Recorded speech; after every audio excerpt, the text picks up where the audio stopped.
Can you guys hear me now? Yeah, we can hear you. There you are. There we go. Thanks. Welcome. Thank you.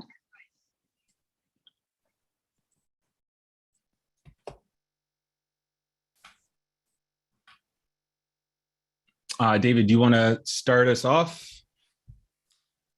Yep. Sorry about that. I just had to No problem. get our live stream going. So good evening, good afternoon. I guess it's more evening than afternoon at this point. My name is David Walton. I am the event and programs manager for the Tompkins Chamber of Commerce. We are joined this evening by the New York Cannabis Growers and Processors Association. This webinar is being brought to you this evening by the Chamber in partnership with Downtown Ithaca Alliance and the Convention and Visitors Bureau and the City of Ithaca. So I just want to extend a huge thank you to all of you and thank you for being here on this Thursday night. I am going to go ahead and just introduce the Chamber President, Ms. Jennifer Tavares, and then I'll have her turn things over to our panelists and get us up and going. Just a couple of just quick housekeeping things before I pass it over, actually. Tonight's event is being recorded and it is actually now live streaming on the Chamber's YouTube channel. I will, when I'm done talking, I'll post that link in the chat so that people can use that link and share it with others later if you would like. If you would, throughout the session, if you have any questions for our panelists, we will have a Q&A at the end, but feel free to pepper in any questions that you have into the chat. And our friend, Mr. Dan Livingston, will be pulling some of those questions and then throwing them over to Damien, who is leading our panel today. And actually, what I'm going to do, maybe Jennifer will want to say some words at the end, or she'll have a question later. But for the sake of time, if you're cool, Damien, I would go ahead and throw things over to you. And let's go ahead and introduce our panelists today. Does that sound good? That sounds great. All right, Great. take it away. Well, thank you for having us. This is awesome. One of the advantages, if there are very few, but one of the advantages of how we're all working these days is that, I'm able to talk to you guys from Manhattan and able to connect with Ithaca and talk about cannabis with every part of the state. And yeah, it makes it a lot easier to pull expertise together. It makes it a lot easier to, congregate and strategize and go over this opportunity in a way that kind of brings in the whole state. And so I'm grateful for the opportunity to do it. Dan, you can go to the next slide. Thanks. So to kick it off, I will kind of turn it over to our panelists to introduce themselves briefly. Every single one of them represents a different part of the cannabis business and, has different roots in different parts of the state. And so they were kind of brought together specifically so we could cover each part of the cannabis supply chain and what we can expect from the plant and from the industry in the next few years here in New York. And so I'll kick it over to Brittany to start us off with intros. Oh, you're muted. Classic. All right. Yep, always happens. I'm Brittany Carbone. I am founder and CEO of Tonic CBD and co-founder of Tricola Farms and Bardo Labs. We form a craft scale, vertically integrated hemp company, really focused on high quality, sustainable, and inclusive products. We also, we have our certified organic farm in Berkshire, New York. But we also have our lab where we do a lot of custom product development and help other small businesses get into the industry, small businesses that are aligned with our values and our vision of, hemp industry and a cannabis industry now that operates with intention and integrity, sustainability, transparency, all these things that the modern conscious consumer is really looking for in their wellness and cannabis products. We are trying to really push that even further and really make sure that the craft part of the cannabis industry really has a fair shot going against the MSOs and really making sure that that value is really felt by the consumers, because at the end of the day, that's really who's going to make or break these businesses in the state. And so that's what we're really trying to push through every part of our supply chain, from the farm to the lab to our tonic products. Great, thank you. Carly, you want to go next? Sure. Hey guys, I'm Carly. I have a very similar business to Brittany. If you've ever shopped at the Ithaca Farmers Market, you've probably seen our farm. We sell vegetables under Main Street Farms, and then our CBD business under Head and Heel. We're an organic certified, vertically integrated CBD and hemp farm. So we have Head and Heal. We launched a new company this August called Florist Farms, which focuses on flower. And then we have New York Hemp Oil, where we also do extractions and make products for other small companies like ours. So thanks for having me. Thank you, Carly. I assume you're mobile. You're moving around. Is it because it's harvest season, or? We were in Manhattan. We are in Manhattan for the Cannabis conference yesterday morning, and so we are in the car driving back to Ithaca right now. Got it. Yeah. Great. Well, thank you for making it work. I appreciate it. Cadmo, you want to go next? Yeah, seriously. Hey, how's it going, everybody? My name is Cadmo. I am the creative director and CEO of Bodega Inc. We are a full in-house branding and creative design company. We do everything from concept development all the way to the final product and packaging for our clients. Hi, Brittany. Nice to see you. Nice to see your face. I've seen your stuff come across. Just sorry, we just did a couple of things for Tonic, so that's pretty exciting. But yeah, so we focus. We are an ancillary business to the industry. My partner, I always like to give him a nice little drop. Stephen Fan is who introduced me into the cannabis world, or rather introduced me into the opportunities into the cannabis world. As you know, before it was simply just a pipe dream for me from where I came from. And so, you know, I'm here to speak about how to, you know, offer different lanes and methods to be able to get into the industry without necessarily touching the plant, being involved with the plant specifically, or even have to worry about a license. So, you know, just hopefully I'm able to give some insight on that. And just fair warning, we are in production right now. So I may have to leave in a little bit or pause my screen. So I apologize in advance, guys. You guys can, my emails are always open. So if I can't answer something now, I will gladly answer it later. Thank you, sir. Trevor from Ithaca Organics, would you like to introduce yourself next? Sure, yeah, sorry, my camera, I haven't quite figured it out yet. We're still working on it, but yeah, I am, you know, I've been farming fruit and vegetables since '97, and we started growing hemp about 3-4 years ago. We've grown, you know, we grow hemp for our CBD products. We have a fruit and vegetable CSA. We've been farming in this area for, you know, 20 years, and kind of grew up on a dairy farm, and it's kind of all I know how to do, I guess. And yeah, we've, you know, I discovered the CBD, the medicinal quality of it years ago, and was very interested in producing a quality product. And, you know, that's where we're going with it today. Awesome. Thank you. David, that's it for our panel. So if you're comfortable with us going to the next slide and starting, or if you have more intros from the chamber you want to go through.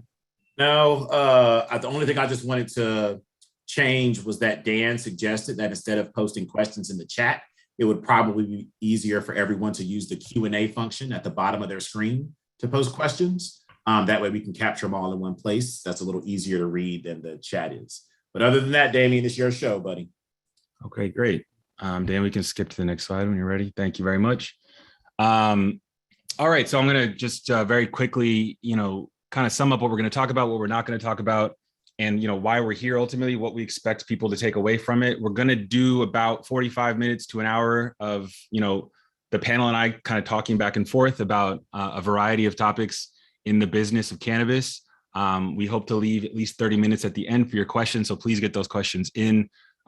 Dan, who's the managing director of the NYC GPA, is going to be coordinating those questions. So definitely try to make them specific as possible, so we can, you know, answer questions that are, you know, actionable and helpful and useful.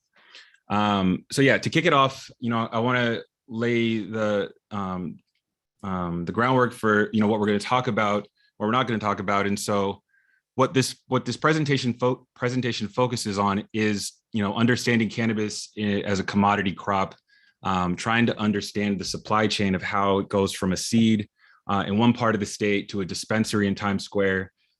Understanding that process is going to be essential to figuring out how you want to position yourself in the industry. You definitely can't do it all. You don't have to do it all. And what you'll see hopefully throughout this conversation is there's a lot of little opportunities throughout that supply chain to add value, to be specialized, and to make money.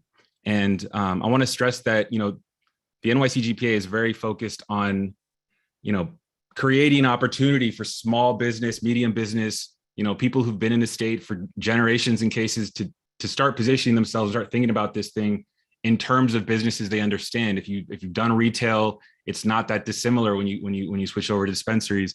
And if you've done manufacturing, you know, a lot of the extraction work, you know, the way you need a high school chemistry degree. And so I want this to come off as, you know, which license types might be more accessible than others, which license types can we focus on now, as opposed to others. And so, you know, available resources, you know, retooling existing businesses that you might already have. If you have a distribution company, there is a distribution license in the MRTA. You know, how can you start thinking about the truck you have in terms of how can I start moving cannabis flower from a farm to a processor outside of the city? Definitely taking advantage of the tools that you guys have access to so you can start a cannabis business for $50,000 instead of the $2 million you see in the news all the time. Yeah, let's go to the next slide.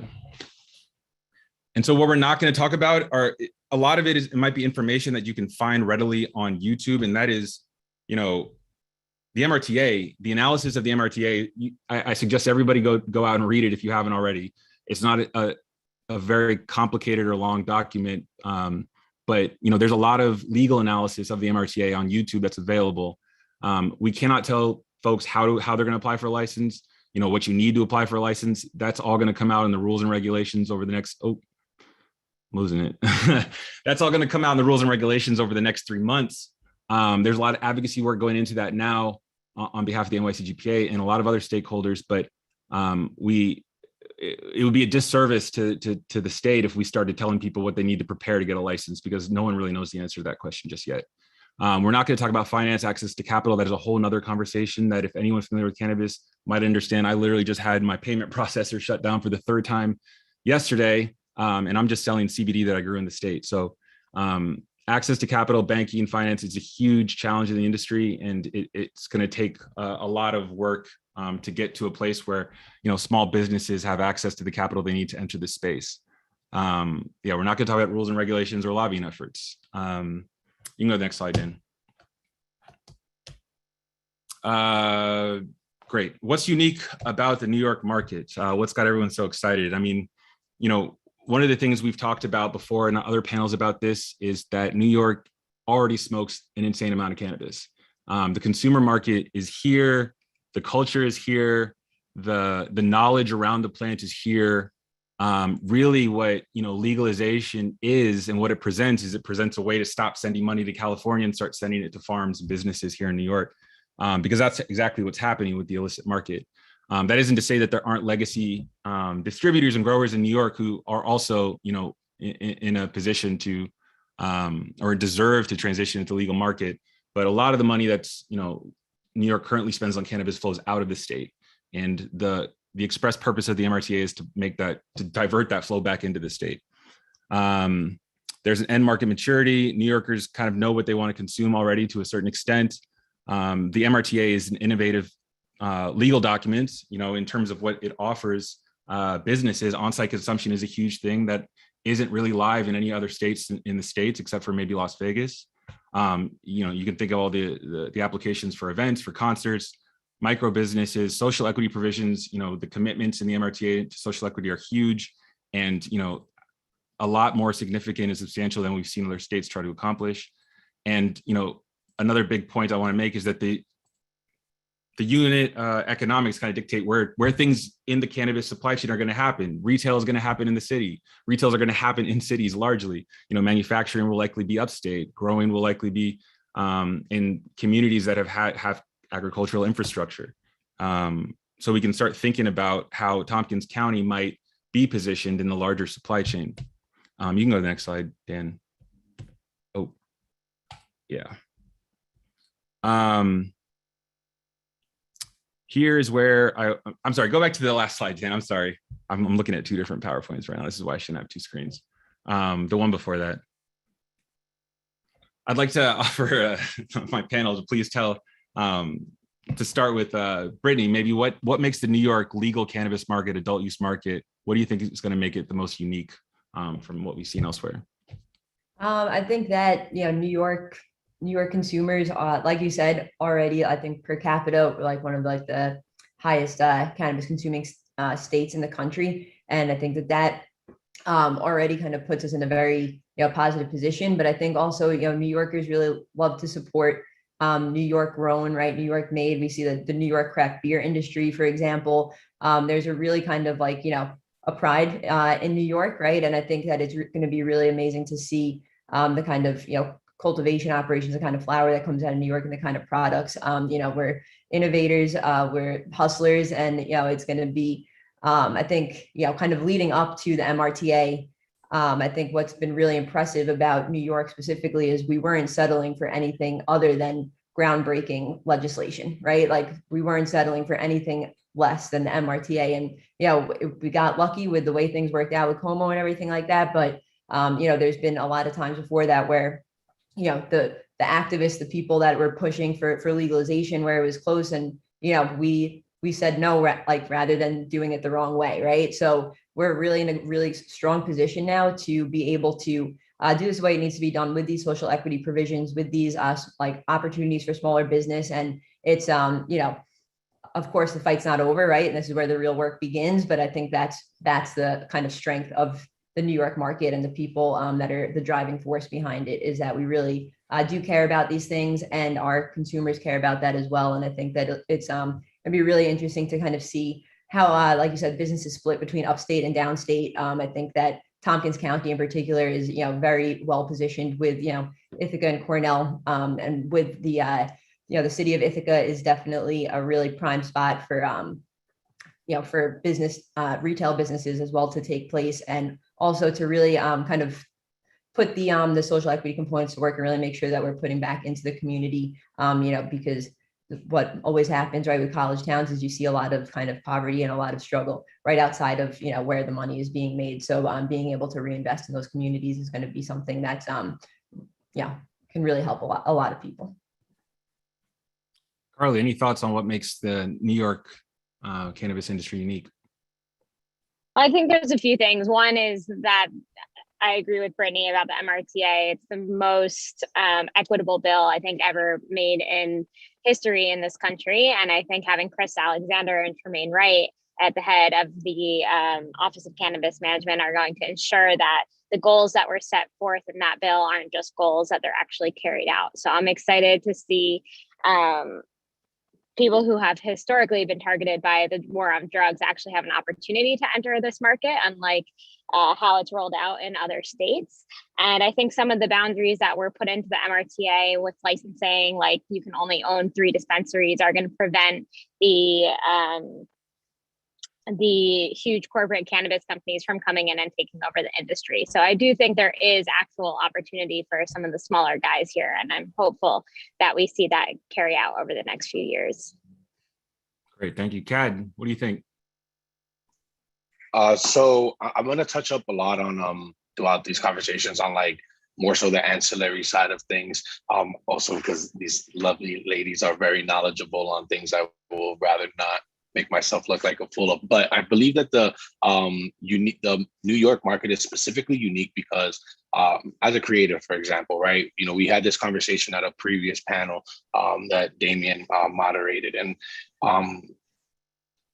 New Yorkers are creatives. They're already unique in themselves. They're already people that are able to, they're groundbreaking, like I heard. And so we're going to be able to see a lot of amazing things coming from the industry because of the fact that New Yorkers are now able to kind of express themselves. And so I'll look at that from my point of view, seeing the ways that branding is changing, seeing the different opportunities and businesses that are opening up, to support the cannabis industry, So obviously we run a design and print shop, but, you have all the other industries such as security, you have such industries such as technology and so on and so forth that are going to be able to take the creativity that comes out of the state and actually try to apply it on a broader spectrum. And, that makes us really unique because even though we might not be the first second, or even, towards the beginning of the ones throughout the nation that are actually becoming legalized, we are definitely going to be the ones that start setting a pace, as we definitely did with the MRTA. So it's exciting to see what other innovative things are going to be coming out of the state. And that's what makes us unique. Trevor, anything you want to say about the New York market that's going to make it unique next year? Well, I think our panelists are pretty well knowledged in that regard. I mean, it was well said on everyone's part there. Definitely New York's a big market, one of the biggest. Kind of the last ones getting into it here. But there are, another point on it would be, I think there's a lot of great farmland, a lot of great farmers in New York State.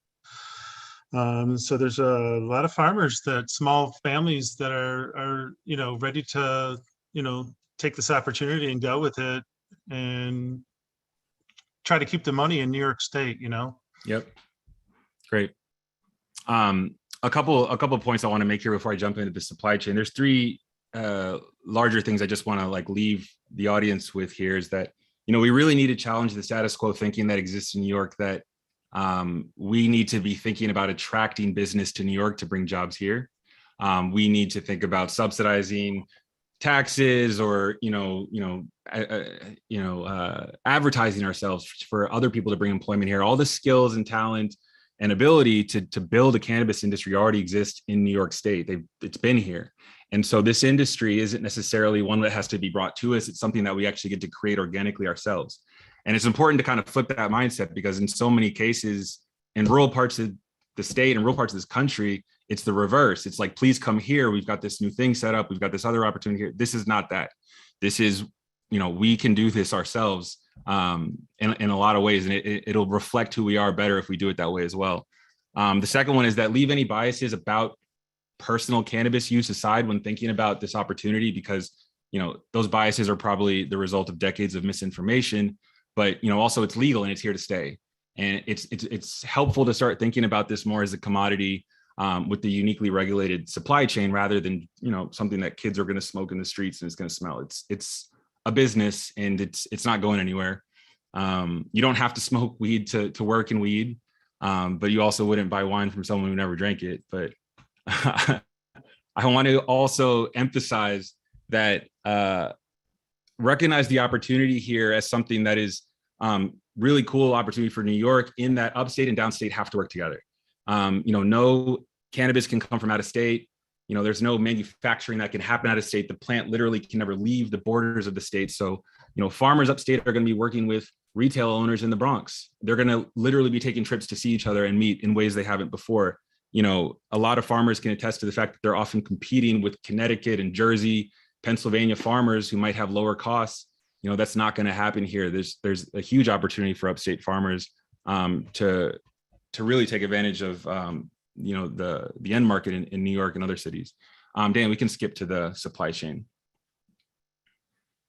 And this mess here, I want to take some time with so people understand that what the MRTA created is not a vertically integrated supply chain.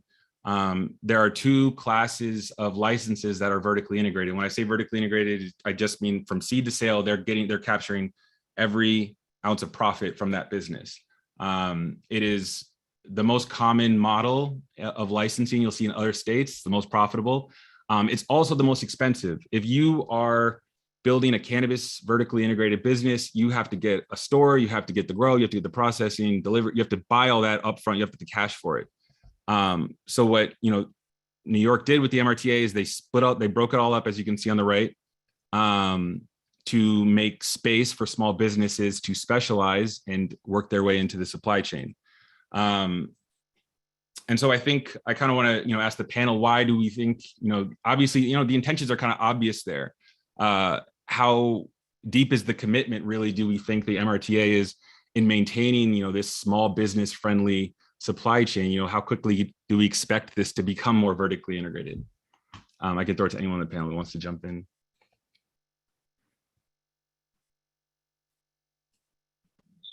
I mean, I think that's what we're fighting against in our minds. Vertical integration is great for the micro license, which is going to be allowed in New York. And what we're fighting for with the NYC GPA is to have unlimited micro business license in New York State. I don't know if we'll get that, but that's what we're fighting for.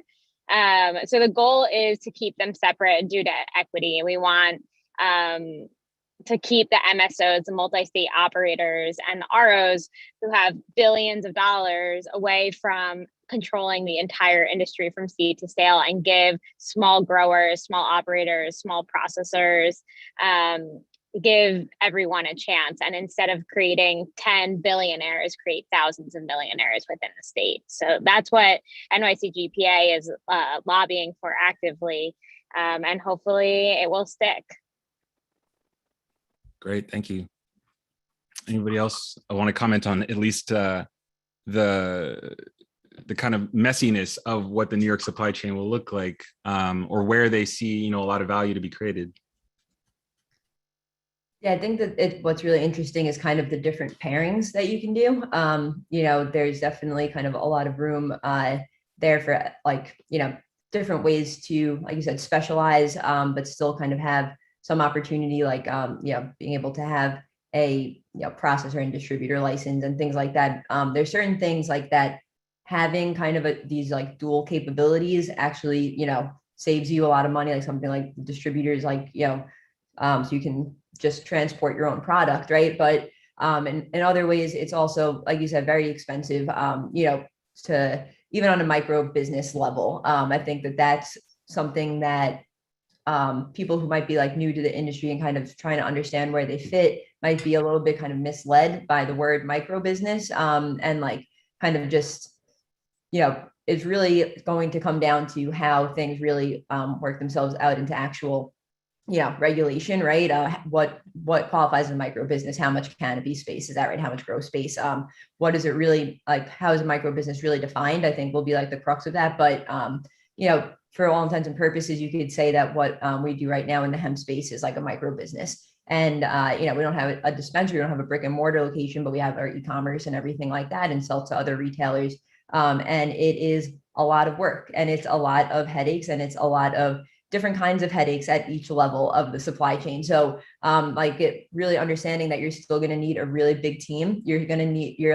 Again, it's going to come down to like, are they going to be making certain allowances for these smaller businesses when it comes to taxes and, insurance costs and all of these things that can really crush you if you're not generating like a high enough, revenue to kind of support all of the fees and the kind of regulatory costs of doing business in the cannabis industry. It can become really prohibitive, and you won't be able to afford to kind of keep up with the larger processors that can, that are producing more product, more volume, and are able to sell it for less, right? So that's really kind of something that I hope people kind of take time to understand as the regulations roll out, like really try to understand, what that micro business means. And while it is, really attractive and it can be a really good option for some, it doesn't, micro doesn't mean like a little bit of work. It's still a lot. So I think that it's a really great way though to kind of have these, like craft cultivators really be able to like showcase their product and,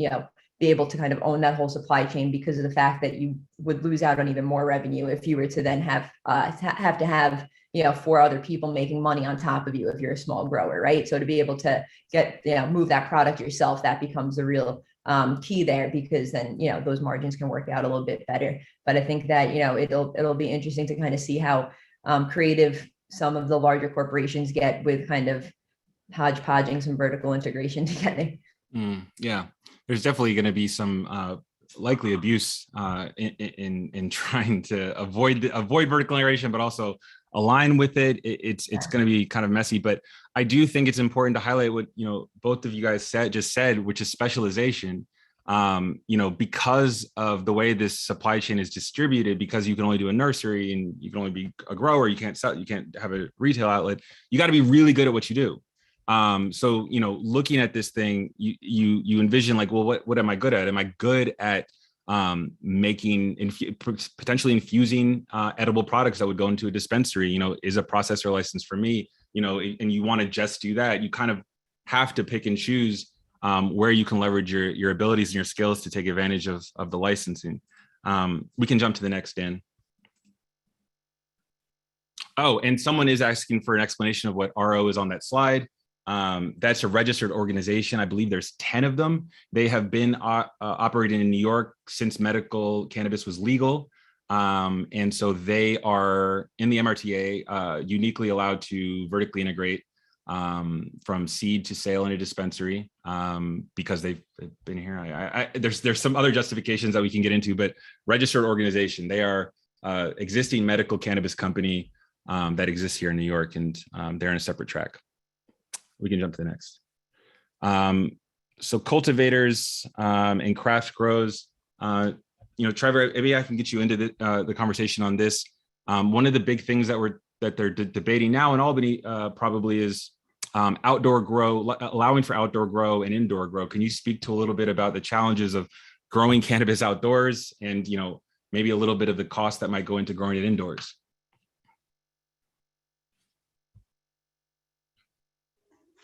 Sure. Yeah. I think we all know here in New York State, outdoors has been rough this year. Tons of rain. But it can be less labor depending on the quality of product that you're looking to get. I think growing in greenhouses, you're going to get a better product, less weather, control the water. There's a little overhead there with the greenhouse cost and some labor, but you could do either, as far as it depends on what you're looking to for the final product. I think a lot of people are looking for really solid terpenes and a better quality product just for smokable product. Mm.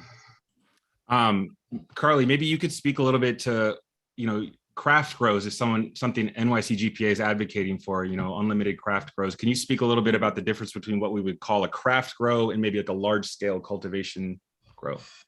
Well, it's definitely still being defined. I think on Tuesday of this week is the first meeting of the Office of Cannabis Management, where they'll start creating the regulations and defining the scale for the different license sizes. So we're not exactly sure what it's going to look like, but a large grow would be something like a 50,000 square foot indoor grow, whereas a small grow would be more like 2,000 to 5,000 square feet. And there's outdoor versus indoor. There's going to be different requirements for both of those, but outdoor, of course, is going to be cheaper. You're going to probably have to put up security fencing, security cameras, and have on-site security, at least during flowering, I'm assuming, is what they're doing in Massachusetts. Whereas indoor, you have all the costs of putting up big buildings, and of course, all the energy, the lights, and everything that goes into that. But we'll see once the regulations are released, which we think is going to take probably another maybe 5 to 6 months to get clarity on the regulations of where the tiers are going to lie. But we do know that there will be probably 4 to 5 tiers, I believe, of different sizes of licensing, and those craft grows will be the smallest size. Great. We can jump to the next one, Dan.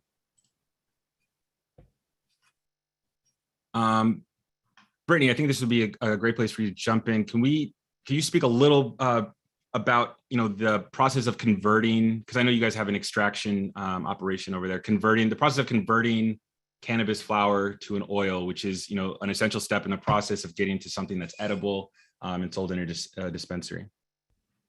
Yeah, so it's actually perfect. So we do one type of extraction at Bardo, and New York Hemp Oil, Carly here does another kind of extraction at their lab, so we can kind of talk to both. So what we do is CO2 extraction. So we take the biomass that we grow on our farm, put it through CO2 machine. Basically, we have a machine that can really is really kind of fine-tuned. Probably would be more valuable in the THC industry, honestly, because it can really capture a lot of the terpenes, separate out the fat to waxes a little bit more from the CBD material. But then once it comes out of that primary extraction phase, then we put it through a process called winterization. Winterization basically it's a process of getting the fats and lipids out of that initial extract, cleaning it up, right? Getting all that kind of waste material, if you will, out of there. And we actually upcycle that waste material and use it as like a wax component in some of our formulations, like our body butters and things like that, as like a replacement for beeswax.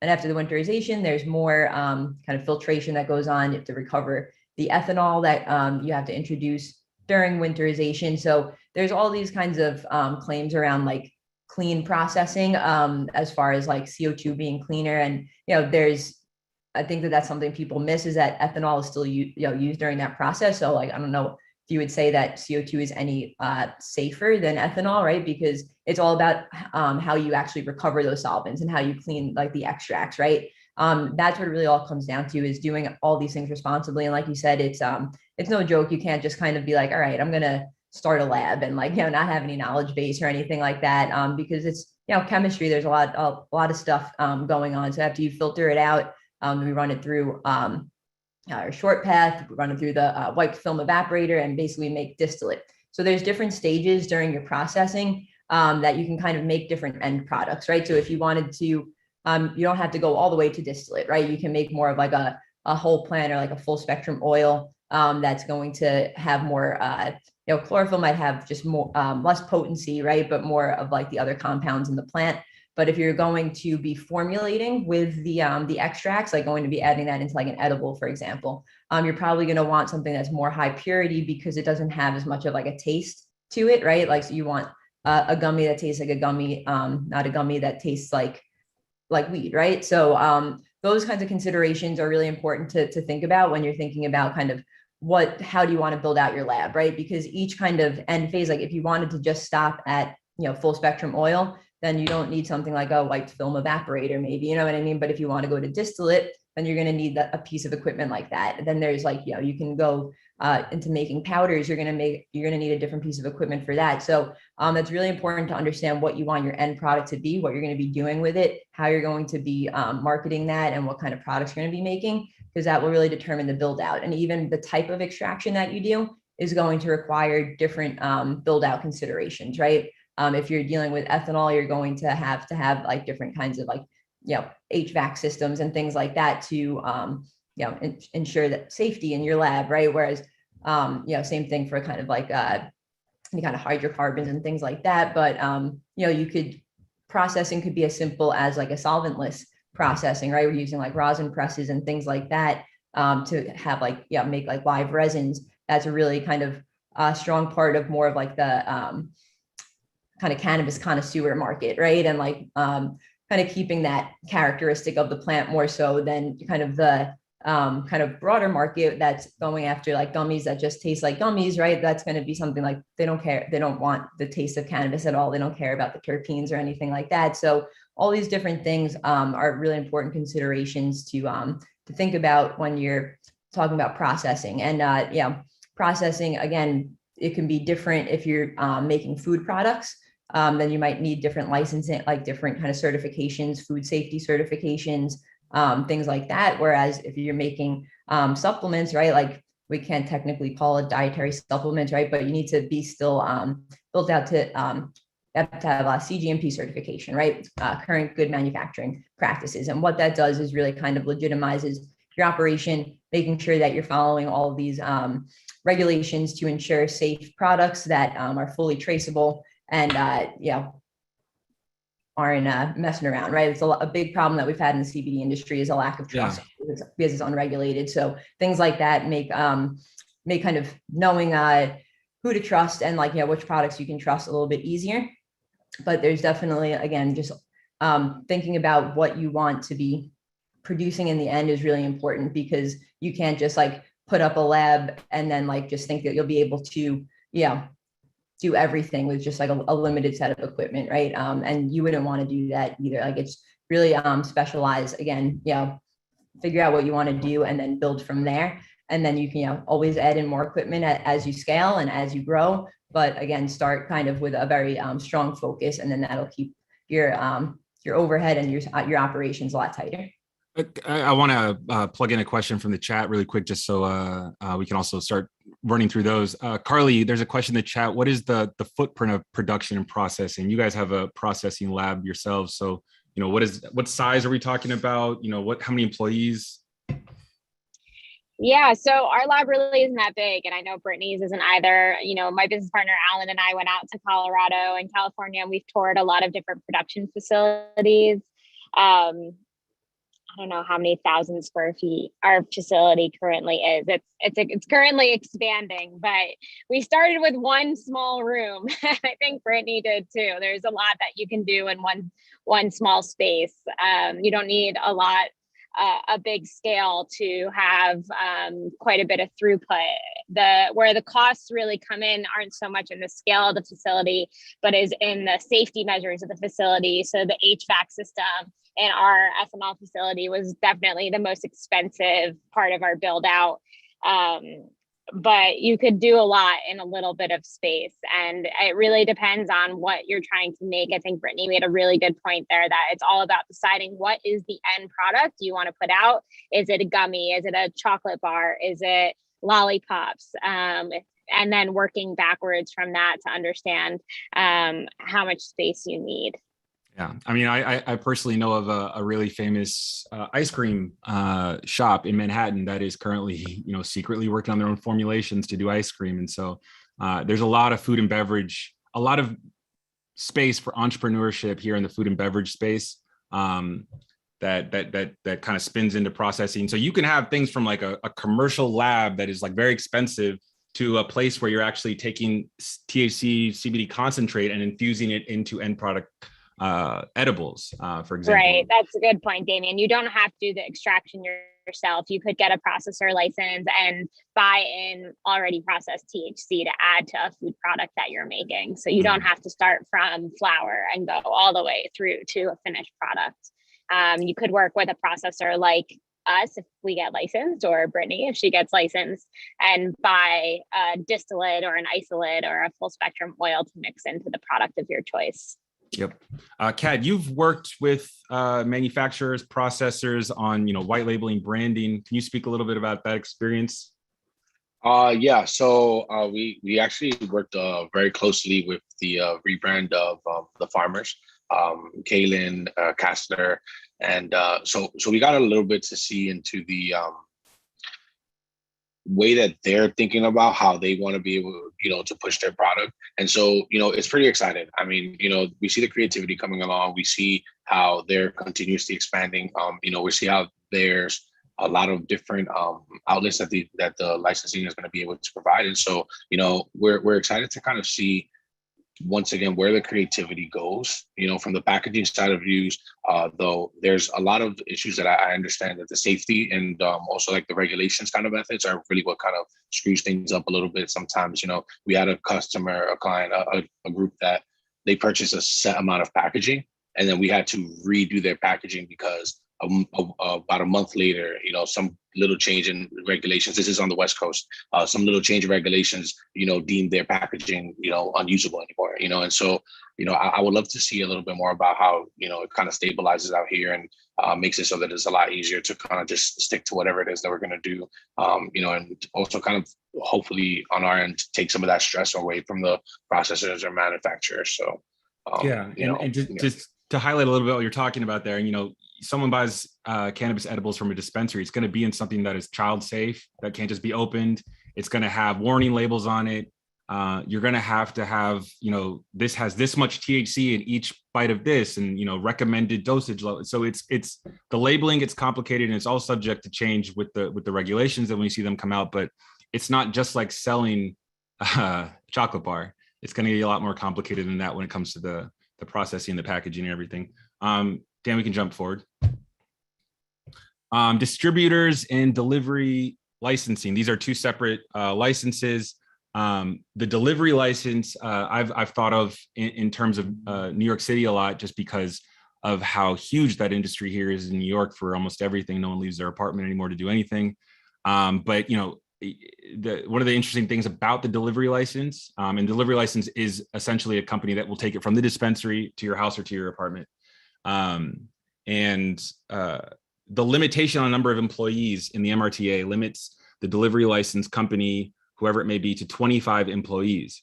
So there are a lot of companies in California and the West Coast that have thousands of employees and working cannabis delivery. They are not allowed to enter New York because of the way the bill is written, which leaves a lot of space for someone with some logistics expertise and maybe a delivery service company.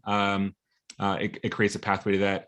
I don't know if anyone is familiar with the distributor's license. It's kind of out of my realm of expertise, but essentially this is going to be like your license that is about taking flower, putting it into a facility, storage facility, bringing it all around the state. I don't know, Brittany, Carly, do you guys have any insight into what that's going to look like? I think delivery has the potential to be massive in New York State, probably even bigger than dispensary channel. I think there's already a very, very strong delivery system, especially in New York City. And we're excited to see some of those legacy operators get set up with licenses and be able to start coming into the legal space and doing it in a legal way that's safe. So I'm excited to see those opportunities come up, and it's just creating another like opportunity for people to come into the market. You don't necessarily need to grow, you don't need to process, you don't need to brand, you don't need to make a product, right? You just have to have a fleet, manage a team, and be good at logistics. Run a website, something similar to Grubhub or, Ithaca to go. Like, I could see those companies coming in and being great at the delivery game. And I think there's huge opportunity. A lot of people, especially through COVID, have gotten comfortable with ordering things right to their house. And I don't think weed is going to be any different. Awesome. Thank you. And I Brittany. think, as far as like distribution goes, I've had just like some interesting conversations about it because, same as you, Damien, as like, not something that a lot of experience and knowledge in, kind of trying to understand that license a little bit more. And kind of one thing that pops up is like a conversation I had with somebody who's it's a good friend who does distribution for cigarettes currently in New York State. And he's been pretty much preparing for legalization for years because they, distributors like that, like distributing cigarettes, it's the same kind of like legal and regulatory kind of hoops that you have to jump through, and very strict regulatory kind of confines that you have to operate within. And I think that that's going to, be a big opportunity for those types of, existing established companies that are already, have distribution lines and have, transportation and everything like that. I think that they're going to kind of hop in there pretty easily. But then the other end of that, like, right, that's from like a pure like logistics standpoint. But then when it comes to like the last part, the last bit on your slide, right, liaisons between wholesalers and retailers, I think that's also where you're going to have a lot of larger companies too, kind of being these distributors, right? Like you see like UNFI, right? Like with food products and things like that, right? So when you think about that, it's like they can have all this buying power, basically be able to, collect money just selling between, wholesalers and retailers, right? And be that distributor and be able to kind of, like you said, not have to really make a product, not have to do all that work, but just kind of make those moves and, make the connections. And then that can be a really lucrative opportunity. But, the conversations that I've had around it haven't been like super encouraging for like smaller scale businesses. Getting into it all kind of seemed like more geared towards larger scale businesses. But I think that you'll start to see,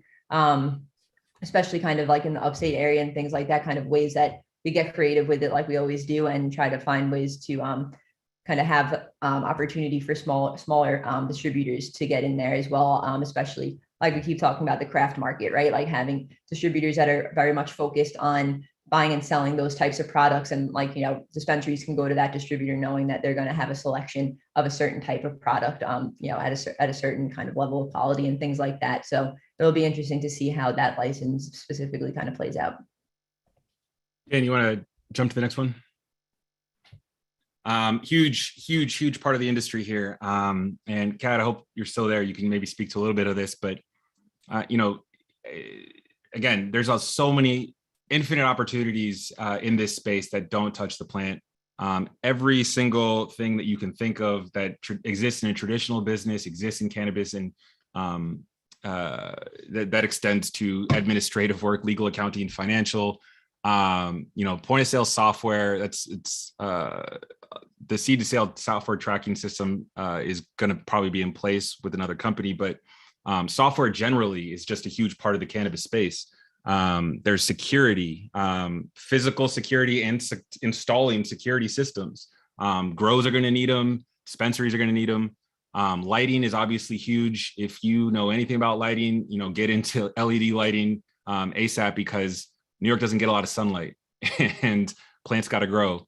Grow supplies, grow stores, a lot of the stuff that farmers are going to need or growers are going to need extend beyond stuff that's at Home Depot or Tractor Supply, and is kind of specific to organic horticulture, very unique organic fertilizer combinations, stuff with printing, like and labeling, like we talked with Kat. I mean, Kat, can you talk a little bit about how you got into the ancillary space? Because I feel like you weren't in cannabis and you're doing something else, right?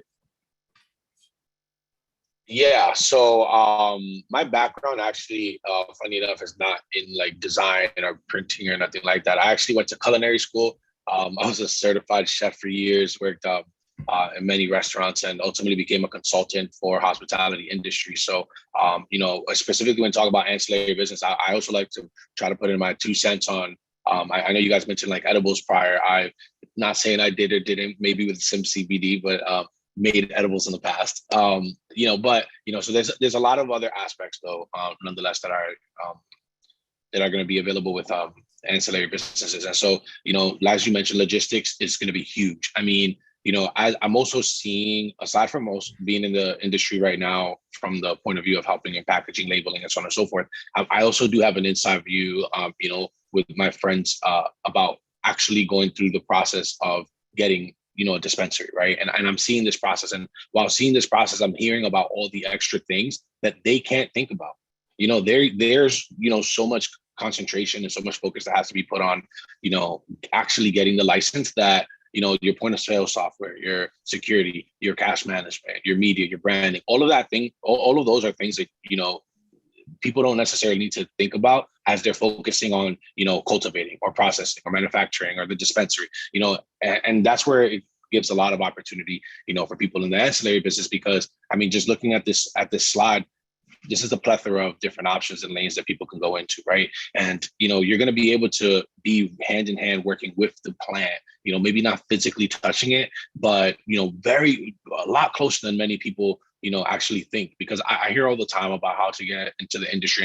And, recently have people, to tie it into what you asked initially, people have asked me, how did I get into the industry when I'm from the Bronx? It was a pipe dream. Oh, one day we can smoke weed, publicly, or, we'll be able to buy it somewhere. And I come from a family that was very much so not accepting. My mom still doesn't accept it. And, so when coming into this industry now, on the sense of like, I'm already involved.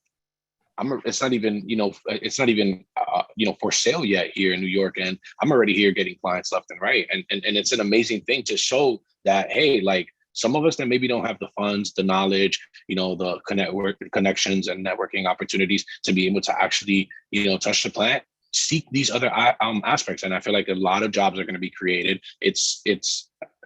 I'm sure everybody knows already this example, but the gold rush, you can make money off the gold, but they need hard hats and picks and all of that other stuff. And that's what a lot of people need to focus on, that as much as many there's going to be a limited amount of licensing and whatnot, but the opportunities in ancillary are endless. And, definitely people look at do your research, and not just see of how you can get into the industry with licensing, but really see what else you can offer the industry. Because trust me, the people going for licensing, and I mean, everybody else, please give your 2 cents on that. They don't want to focus on half of this other stuff when they really need to focus on making sure that everything is actually done.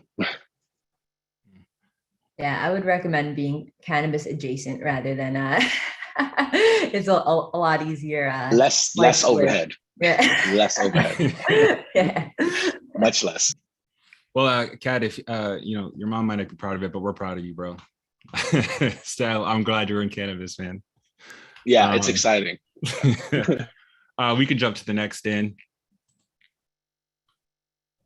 We're going to close it out, and then we're going to jump to questions. But, biggest, one of the, the second biggest, if not the biggest, is the retail, is the dispensaries. These facilities are interesting. I encourage anyone who's interested in going after a dispensary or a retail license or learning more, go to Massachusetts. It's right across the border. Go look at how much it takes to build one of these things. There's the compliance and the staffing are pretty gigantic. There's, obviously security. There's just a lot that goes into these facilities. In some cases, there's like a limit on how many people will be allowed to be inside at the same time. So you'll have to have a lot of staff on hand to help them, peruse the products. It's a complicated business, but it's not overly complicated that someone who hasn't done retail before can't transition into it. I don't know. Brittany, you want to kick it off and talk a little bit about what you think dispensaries might look like in, say, Ithaca? How many they might have. Yeah, I think dispensaries are going to be really big in places like Ithaca, as far as different types of, not only like variety, but I think that you'll see kind of more people paying attention, where larger players might just really focus on the city and everything like that. I think if people are smart, that have money to invest into dispensaries, they're going to go to places like Tompkins County, like Ithaca, because it's not only the college population, right? Which I do think will also pose a little bit of like a kind of challenge for the dispensary as well. You're going to obviously have a lot of people with fake IDs trying to get into into the dispensaries like you do with the bars, right? But again, like that's just kind of life in a college town, right? Or those businesses are used to it. But I think that it's going to be a really kind of diverse kind of marketplace. I hope so, at least. I think that there's room in Ithaca for a few different dispensaries, and I think that having some that are really kind of community based more so than college town based, you know what I mean? Like I think that that's really kind of the really valuable part of Tompkins County is what I love about Ithaca. I lived there for just about 2 years after moving up here, and what I love is kind of just like the hippie roots of Ithaca, right? Like, and just like you get a lot of people who have been there for a long time and are not happy about all the changes that they're seeing going on with all the developing and things like that. And I think that those people, those are like your OG cannabis lovers. And I think that there's going to be some really cool stuff that are more so kind of in that market. And then you'll have like your college market as well. I think there's kind of like a cool, population range in the area that will allow for some cool opportunities and different businesses. But I think that, especially given Ithaca's and Tompkins County, proximity to the Finger Lakes and being, right on Cayuga Lake and everything like that, that is going to be a huge opportunity for, people traveling, going to the Finger Lakes for the weekend and everything like that, stop in Ithaca and, pick up, your supplies for the weekend, right? All that kind of stuff, all the wine trails, everything like that. I think it leaves a lot of opportunity for different, dispensaries across the area. Spots off the highway where people are going up there to try. That's going to be huge. Yeah. I think we're going to just jump right into questions because I can see that there's a number of them. Let's start at the beginning, and then I'm going to kind of kick it around. So, question here from Adrian. Can panelists address very small producers? Is there a minimum size? Could there be a different number? I think we kind of got into this, but this is, I believe, Adrian, you're talking about growing. Carly, you said that, we're expecting tiered canopy, size grows for producers, right? So the small we think will be correct. I mean, can you speak a little bit about how that differs, how a 5,000 square foot canopy might differ from like a 50,000 one in terms of like capital expenses, maybe? Oh boy. That's a loaded question. I'm sorry. Yeah, I'm not exactly sure. I can tell you guys what we're doing as far as getting ready, and starting to try to financially plan for some of this stuff. We're getting quotes for fencing. We're getting quotes for security systems. We've been talking to developers about buildings for our indoor grows. So we are starting to have those conversations. So I would encourage you to start thinking about what size grow is best for you. And I would definitely encourage you to think about whether you want to be growing indoors versus outdoors. And when you're thinking about your outdoor grow, something that we learned in Massachusetts is if you want to grow 2 acres, you're not dispensing off 2 acres because cannabis is a very heavy feeder and you don't want to be growing on the same land over and over again. So we'll be fencing in probably around 10 acres of land with plans to do a 2-acre outdoor grow. So I would say, we're looking at a 5x multiple, and fencing in 10 acres isn't cheap. So start looking at pricing and start looking for contractors, because our building we're starting to build this fall with or without a license. We're going for it, and we'll see what happens. You take some risks. You take some risks. One of the questions Adrian also asked, how can a small producer find buyers? I think that's an unanswerable question right now, but I do know that I'm confident, and I think a lot of us can agree with this, is that we're probably not going to grow enough cannabis to sell into all the dispensaries in the first year and the second year. If you grow something that people want to smoke or, consume, it will find a shelf in a dispensary. For sure. And I think that there will be a lot of effort on part of the state to connect those small producers with the retail licenses wherever they may be. So I wouldn't worry about that now. Sorry, is there clear lines on what activity resides in which license? And if so, how does that look across the state? So every activity in the legal cannabis market is going to exist in the state of New York. Unless you're in the ancillary space that doesn't touch the plant. I mean, nothing around cannabis is going to exist outside of New York State. This is a good question, and I think easily answerable. Will NYC be granted more retail opportunities due to per capita than upstate New York or Western New York? I don't know if that is possible if it's per capita across the state, right? Everyone will get the amount of dispensaries per whatever their population is, correct? I don't even know if we have an answer to that. Anyone want to jump in? No? You're muted, Carly. I'm sorry. No, sorry. I was just saying something, Alan. Yeah, we don't exactly know what the plans are for New York State. There were some recommendations about, how many dispensaries per number of people in the city. I think I saw that on your slide, Damien, like 1 per 10,000. It might be 1 per 20,000. We really don't know what they're going to do. And so we're just going to have to wait and see what the regulators regulate. Yeah. David, do you have something to say about the dispensaries per capita, possibly? Or at least, where they might be located around the state? Nope. What about the liquor store model? Only one person can order the liquor store. How about only one person owning the physical? Multiple people can own a dispensary. There's multiple people can own a license, but you just can't own multiple different licenses because of the way it's structured. But yeah, you could have a team of 10 people owning one dispensary and be on the license. I believe so. I mean, that I don't know why they wouldn't allow that. So dispensaries can't fill previous retail stores. I live in an area with tons of empty strip malls, low income areas. I get that they will have to meet regulation, but it will really be built up for. We don't have an answer to that. Those will be in the rules and regulations. It would make no sense for them to require a brand new facility be built for dispensaries, especially if you consider New York City is just blocks of old buildings. They're not going to make people tear it down to build new dispensaries. You will be able to convert, existing facilities to dispensaries. Can outdoor cannabis growers and hemp farmers coexist in the same areas without negatively influencing each other's crops with cross-pollination? David, can you speak to this? I think this has been brought up before about, hemp farming with the male and female plants and cross-pollination. Is this going to be a problem, do you foresee, with the cultivation aspect?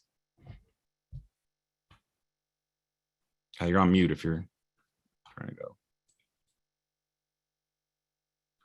Brittany, maybe you can speak to this while we wait for David.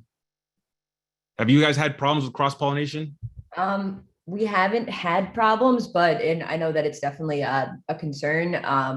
Something that we, have been, just kind of thinking about since we started growing, because when we first started our first year growing, 2018, we had some locals tell us that people like to grow a lot of cannabis in the middle of their cornfields, which is interesting, something that I didn't know.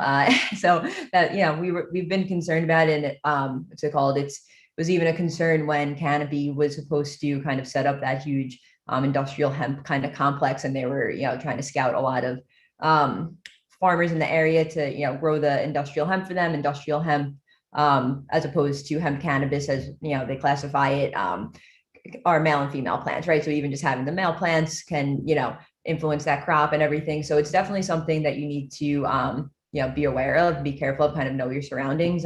Just like if you were to get like an organic certification, right? You kind of need to know who's around you, what they're doing, and how that's going to influence your crop. And I don't know the answer to like how can they coexist if there is, a neighboring farm, one doing CBD, one doing THC. I honestly don't know if there's a way to be able to mitigate that cross pollination, or if it's just kind of like, a matter of which way the wind blows, right? Question from Jacqueline Schneider: because of a lack of product or expected lack of product, I do wonder if they will allow for interstate distribution to the retail locations for the first 12 months or so. Jacqueline, cannabis is federally illegal. It can't cross state lines, and it's a federal crime. So it's currently happening. If we don't grow enough cannabis in New York legally, California sure has a lot of it. They'd love to send it over. So that will likely continue. I'd encourage people to think about the opportunity with the legal market as a way of diverting the illicit market, which has been going on for decades, into a legal market. The harder we make it for people to get licenses, the more compliance there is, the more capital intensive it is, the more likely it is that people will just continue to sell weed illegally. And that's what we don't want. We want a regulated market where everyone can share in the prosperity and build together. Can anyone speak to a testing lab, not processing, but testing THC or CBD content for the purity of the product? I guess Carly or Brittany, do you guys have any experience with the testing? Sure. So we get tested for what the states are testing for and looking for when it comes to safety is pesticides and heavy metals in the plant. And cannabis is a very heavy feeder. It's a bioaccumulator, and at concentrated levels, pesticides and heavy metals can be fatal to humans. So that is what they're testing for mainly, and that's what you need to watch out for. So I'd recommend, if you're looking for land, you test the soils before you put any seeds in the ground, and make sure that that land is clean, because even a small amount of pesticides or heavy metals can get concentrated into the plant and make your crop unusable. Great. Thank you. Yep, that's a great answer. Before I put any CBD plants in the ground, I definitely tested it. Sorry, go ahead, Brittany. I was just going to say, like, kind of finding the right lab and vetting the right lab early on is also really important. Just it's can be difficult to find, a lab that you're happy with. And it's a costly process too. So it's not one that you want to kind of risk having to, retest your crop, or or retest. You can kind of, it's not like you can grow, your entire grow space, right? Like, let's say 2 acres. You're not going to grow 2 acres and then be able to take, maybe 1 or 2 samplings and to get that sent out for testing and be representative of the entire crop. There's a limit. Not sure if it's been established yet, in New York, what that limit is, but, usually, let's say like 5 pounds, right? Or like 10 pounds is the limit of like, that's like a batch, right? And because it needs to be representative, even in an indoor grow, you can test one plant in the far, right corner, and another plant in the near left corner, and they're same strain, same condition, same everything, and this could still be a little bit different as far as like potency and things like that. And that becomes like, when we're talking about labeling compliance and everything like that, you need to be able to reflect, accurate numbers on your labels, that, what's actually in that plant as far as potency. Carly mentioned as far as, the contaminants, which is super important for safety and something that they're going to be really watching out for. But on the consumer level, and, even from the compliance level from the state, like, you're going to also need to be within, like a 10% range of like what your label claims and everything like that. So you want to make sure that you have a good relationship with the lab. It's going to kind of moving in the direction of they need to be DEA certified and things like that. Just kind of vet them, make sure that they have all of their shit in order, that they're ISO accredited, all these different things that you can look for in a testing lab. I can't stress enough how important it is to just really have a strong relationship with them, because they're going to be dealing with them a lot. Yep. Jeff Warren, is there a consideration given the potential scale of production that New York might generate about the carbon burden associated with legal cannabis? Can we accommodate a Colorado or California rivaling market without significantly increasing our energy use? Jeff, this is why it's important to advocate for outdoor grow. It makes no sense, if you care about the environment, we'd essentially be growing coffee in a warehouse with lights when the sun's right there. I will say, though, if you think about who gets sunlight and where cannabis is going to be grown in the future, it is the Southwest, it is the West Coast. California gets 300 days a year of sunshine. New York State gets 170. That's money that you're having to spend on utility costs, and those utility costs will add up. I don't know. Can anyone else speak to that? We don't know yet, how important the environmental component of the MRTA will be enforced, but I expect there'll be some element of it to prevent, a huge burden on the utility of the state. Yeah, I think we really need to push for, tax breaks and, incentives for renewable energy, for installing solar panels, on your grow facility or something like that. If you are doing an indoor grow, things like that, just making sure that we're incentivizing operators to actually implement those things, because, they're expensive to set up. They save money in the long run, but when you have so many other startup costs, sometimes that's going to kind of take a back seat, unless the state can really offer something attractive for the operators to say, okay, this is worth 100% worth my money up front, because it's going to help me out, immediately with, offset other expenses, right? I think that has to be the way to do it, because that's kind of like the reality, and I speak from experience. So we are very much focused on, sustainability and, really making sure that we're being responsible and ethical in every part of our process. And as a small business, that doesn't have a lot of capital and cash to burn, it can be really difficult to be sustainable in business, right? Like if you don't have the money, because usually it's a choice between, kind of something more costly that is more environmentally friendly, or something that okay, well, this isn't the best, but I can still, pay my bills at the end of the week, right? So they need to have that give and take, especially with the tax burdens and everything like that are already going to be kind of upon the operators. So I think that'll be the best way, is if people feel they'll be rewarded for that work. Yeah, this is a good follow-up question from Stacy, St. Louis. I'm sorry if I said that wrong. What is the difference in the end product between indoor and outdoor grown cannabis? Carly, maybe you could speak to that for a second. Someone growing indoor flower versus outdoor flower. What are the differences we're seeing in the product there? I think everyone has different definitions of quality. As an organic grower of vegetables and hemp, to me, quality is certified organic, grown by the sun. But I think what we're seeing in Colorado and California is that the control that you get on an indoor grow, the quality that you get in an indoor grow, in some people's minds, is a higher quality flower, especially for smokable flower, than what you can get outdoor, just because you have complete control over the elements. So you're going to get a much tighter bud. You might get higher terpene, you might get higher THC percentages because of that control. And some might see that as higher quality. But I think everyone has to choose what they see as higher quality, whether it's the sun grown or, something that might take up a lot more energy. I think you have to find a balance between the two. But I think technically, for most people in the mature markets, an indoor grown flower is more preferable. Great, thank you. Thanks, that was a good question. What would the requirements be for the facility? This is from Sammy, for the micro business to do processing as well. So a micro business is, again, the vertically integrated license. It's primarily intended for social equity applicants. If you don't know what a social equity applicant is or how it's defined, I would definitely go look up the MRTA and see that it includes distressed farmers, veterans, women, folks from communities and zip codes that were overly incarcerated during the war on drugs. It's a very comprehensive definition that actually encapsulates probably 75% of the state. It also gives them the ability to kind of pick and choose who's going to get what and how they're going to get it. A big thing that you have to understand about the way these licenses are awarded is that without a doubt, people sue the state and it slows everything down. And, you know, a lot of effort, I think, is going to go into just making this as accessible as possible so that there is no way for it to be slowed down that way. But Brittany, maybe if you could speak a little bit about micro businesses. I mean, how does it work? Are they growing on the same site that they're also processing? Can they make cartridges? I think in the question they're asking, from the concentrate on that same site.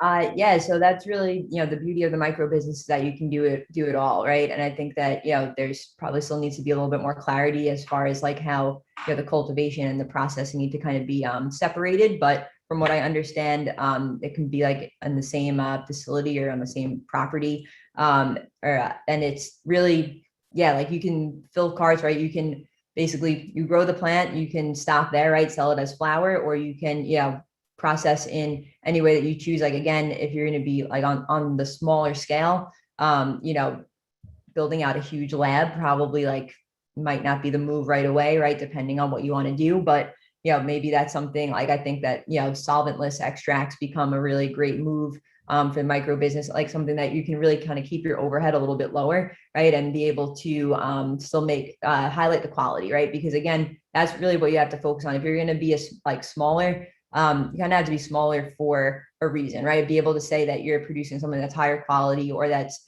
somehow more intentional, more consciously made, and kind of delivers value, because you'll probably be charging a little bit more for it than, you know, these much larger operators, right? So there has to be kind of that value there. And I think that being able to really showcase that quality over quantity, you know, component of it is a really strong move for micro businesses and craft operators. Like we were saying before, really showcasing the quality of the flower, and something like vape cartridges that, you know, are, you know, whether it's live resin or you're making, you know, an oil more so through, you know, more kind of traditional extraction methods and with solvents and things like that. There's, you know, you can do a lot as far as like the processing goes, right? Processing can mean anything from just packaging, like, right, just like filling, like rolling pre-rolls, or, you know, kind of filling packages and things like that. Or it can mean, you know, actually making oil and, you know, doing all these kind of more intensive processes to the plant. So there's definitely a lot of different options there as far as your processing goes. And then being able to, you know, is again kind of really understanding your end customer, right? Because then you also have the ability to sell that right after that, right? Like it's, you know, you're going to be like, know your market, where you're going to be selling it, how you're going to be selling it. So that's definitely an important thing to consider when you're thinking about the processing element of your operation. Shannon Divers, is there a precedence for the nano grow? How competitive is that space? I wanted to answer this really quickly, just because, you know, we don't yet know what the nano grow is going to look like, how small the canopy space, the smallest grow possible. But it goes back to the original, you know, comment. New York State is a very advanced market. Cannabis consumers are very sophisticated. They like a high quality product. If you have a great grower and great genetics, and you have a very small grow, you have a profitable business. If you're a small grow and you were growing something that no one wants, I mean, something that is like just like what the big guys are growing, then you're going to have some trouble becoming profitable. And I encourage people to really not rush into growing if you don't have an experienced grower who knows how to, you know, grow the kind of bud that people want to smoke, because they're out there in California growing it every second, and you'd be competing with them, and they have a lower price. So definitely only go into like a small grow if you're confident in your grower's ability to make a high quality product. I think I'm going to end it there with the question, so I can kind of turn it over to the chamber to close this out. I really want to thank the panelists. You know, sorry, David, I heard that your computer froze, and that was a big problem. But I do want to thank everyone for coming through tonight. You know, everyone at the NYC GPA, we do this voluntarily because we want to get the word out on this opportunity to our fellow New Yorkers. You know, this is not an industry we want to see gate kept, you know, where people are intimidated by how complicated it can be. Like, there are people in the state, there are people in our organization that are out here discussing these topics in depth, you know, trying to get people the information they need to make the, you know, the best decision for their businesses. And we want to see the state succeed. We want to see small businesses succeed. We want to see, you know, people who've, you know, suffered at the hands of, you know, the war on drugs, you know, farmers you missed a couple crops. You know, we want to see these people, you know, turn a profit from this plant. And so that's going to take a lot of more conversations like this. working with a lot more chambers of commerce. Obviously, it's a pretty big state, but thank you everyone for coming out tonight. I'm going to turn it over to the chamber, to David, to close us out. And yeah, thank you again to the panelists. Thank you. Thank you so much, Damien. Thank you. Padmo, Carly, Trevor, and thank you to Dan as well. Great job, everyone. I think you could sit here for another hour and answer questions. So we appreciate your work. The Chamber, the Downtown Ithaca Alliance, City of Ithaca, Visit Ithaca, we were all excited to be able to bring your team here and to start sharing information in Tompkins County so that we can all support whatever amount of business and economic activity this is going to bring to upstate New York, but particularly our community, our farmers, our retailers, our processors, our distributors, all the different levels of new business activity that this is going to open up for New York State. It's exciting. It's a new opportunity, but we obviously need to learn a lot about it and know what we're doing and plan for it and do a good job and do it well. And also make sure that this new opportunity is shared with all of the groups that really should have first access and most access to this opportunity too. So I appreciate you focusing on that. So the Chamber is happy to coordinate with you to offer this. We look forward to doing a deep dive on a couple more topics with you moving forward. So this isn't going to be the last webinar that we do together, I don't think. I did want to offer City of Ithaca Economic Development Office. Tom Knipe wasn't able to be here with us in the webinar tonight, but he wants to be sure that anyone who's listening and is interested in opening any related businesses in downtown Ithaca knows that he and his office are interested in talking with you. So please reach out to the City of Ithaca.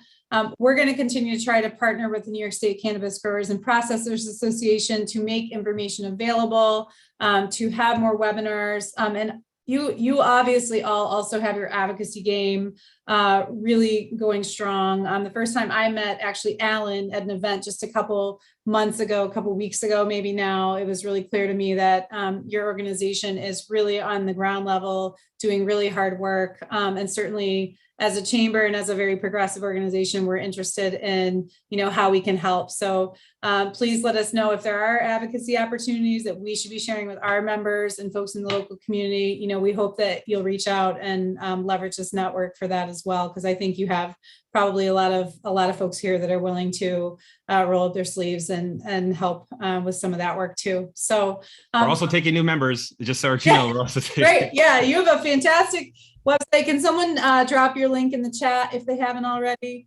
So if someone could pop your website. Yeah, Dan, could you just drop it in there? That would be great.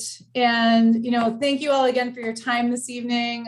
Wonderful job, great information. And we all look forward to continuing this conversation. And thanks to all the attendees. This is one of our highest registration levels ever for our webinar series. So clearly there's a lot of interest here. And thanks to our sponsor, which is Tompkins Trust Company. They help us present our L.E.A.R.N series all year long. And, we're all excited to keep learning together. So thanks, Jennifer. Yeah. Thank you. Do you want to jump in again, Trevor? Or are you good? No, I was just thanking you. Thanks for your. Okay, great. Appreciate you hosting. Absolutely. Great to see you all. Have a good night. Thank you. Bye-bye. Thank you.